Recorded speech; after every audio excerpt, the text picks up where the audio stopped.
Okay, Victor, tomorrow you're flying home. Yes, that's correct. Okay, so are you afraid of flying? No, flying's fine. Really? Back home for your job, do you fly? No, I drive to work and to different assignments. Okay, you never have to fly to go to conventions or other cities or stuff like that?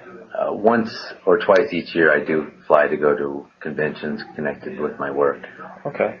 Now tomorrow you have a really long flight. That's correct. It's probably about 15 hours? From Narita to Washington, D.C. is 12 hours in the air. Wow. So how do you pass the time on the plane? On the plane, I like to sleep as much as possible. Okay.